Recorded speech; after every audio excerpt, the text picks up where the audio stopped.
स्वागत आहे आपल्या YBD अकॅडमी या यूट्यूब चॅनलवरती। मित्रांनो, आजच्या या व्हिडिओच्या माध्यमाने आज आपण पोलीस भरती 2024 साठी कुठे किती अर्ज आलेले आहेत त्याच्याविषयी माहिती आजच्या या व्हिडिओच्या माध्यमाने आपण बघणार आहोत।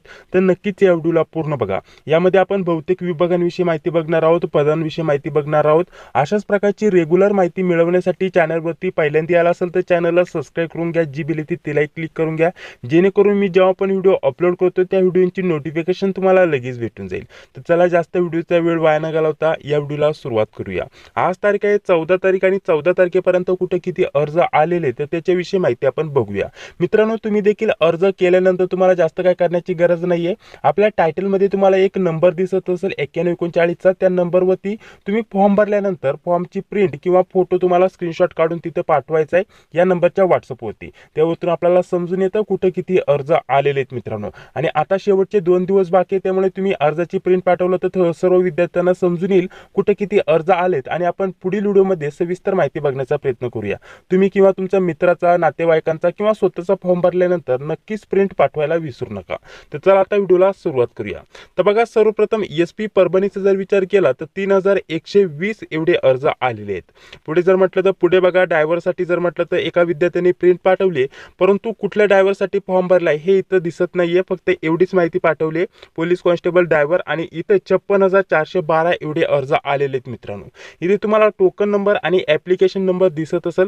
तुम्हाला सांगितल्याप्रमाणे टोकन नंबर हा केव्हा मिळतो, जेव्हा आपण एखाद्या फॉर्मसाठी अर्ज करतो तेव्हा आपल्याला टोकन नंबर मिळतो, आणि जेव्हा आपण फॉर्मचं पेमेंट करतो तेव्हा ऍप्लिकेशन नंबर भेटतो। म्हणजे ऍप्लिकेशन नंबर जो असतो तो फिक्स असतो, ठीक आहे। त्यावरूनच आपल्याला एक्झॅक्ट समजतं कुठे किती अर्ज आलेत। जसे की अर्ज एकूण किती केलेत, 59,081, परंतु किती जणांनी पेमेंट केलंय, त्यांचा अर्ज स्वीकृत झालाय म्हणजे 100% अर्ज तिथे कन्फर्म झालाय, तर ते तुम्हाला दिसत असेल 56,412, ठीक आहे। तर हे तुम्हाला इथे समजून घ्यायचं आहे। चला पुढे पुढे बघा, पुढे जर म्हटलं तर CP नागपूरसाठी, ठीक आहे। CP नागपूरसाठी 25,388 एवढे अर्ज आलेत। पुढे नागपूरसाठी, ठीक आहे, नागपूरसाठी जर म्हटलं तर हे कालचं आहे आणि हे आजचं आहे।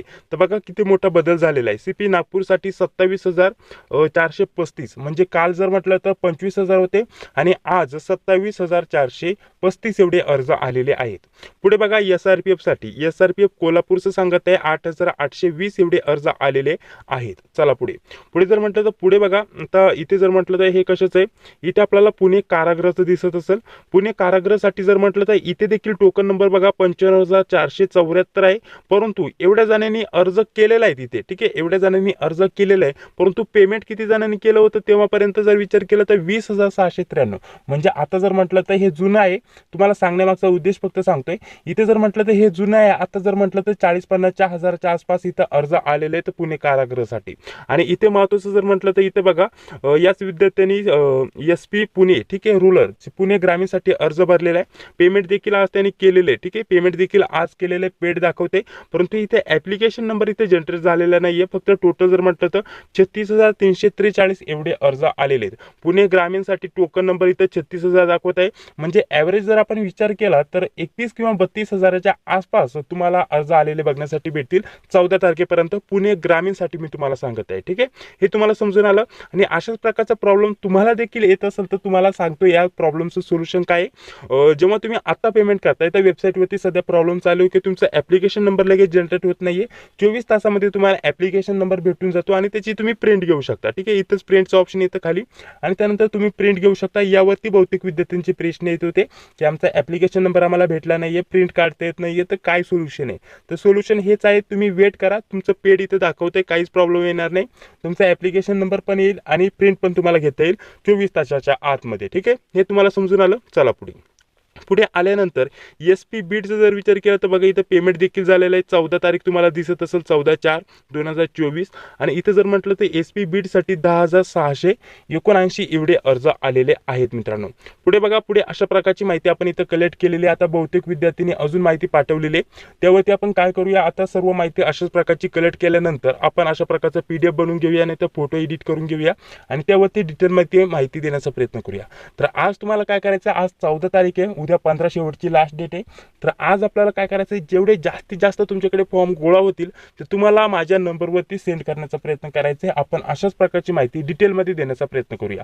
आता कोणत्या प्रकारची चिंता करू नका, कारण शेवटचे 2 दिवस बाकी आहे आणि या 2 दिवसामध्ये जर म्हटलं तर कुठे किती अर्ज येतात हे जास्त वाढणार नाही किंवा कमी होणार नाही.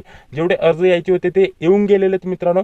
शेवटी आपल्याला आकडा माहिती असणं गरजेचं असणार आहे. प्रत्येक जिल्ह्यानुसार, प्रत्येक विभागानुसार, पदानुसार कुठे किती अर्ज आलेले आहेत त्यासाठी तुमचं देखील सहकार्य असणं गरजेचं असणार आहे. तर तुम्ही देखील तुमच्या अर्जाची प्रिंट आपल्या नंबरवरती पाठवू शकता. तुमची माहिती सर्व हाईड केली जाईल, जी की तुम्ही स्क्रीनवरती बघू शकता. सर्व विद्यार्थ्यांची माहिती अशा प्रकारची हाईड केलेली आहे. ठीक आहे. तर जर तुम्हाला हा व्हिडिओ आवडला असेल तर नक्कीच या व्हिडिओला एक लाईक करा. चॅनलवरती पहिल्यांदा आला असेल तर चॅनलला सबस्क्राईब करा. जी विल ती तिलाही क्लिक करा. भेटूया पुढील व्हिडिओमध्ये. जय हिंद, जय महाराष्ट्र.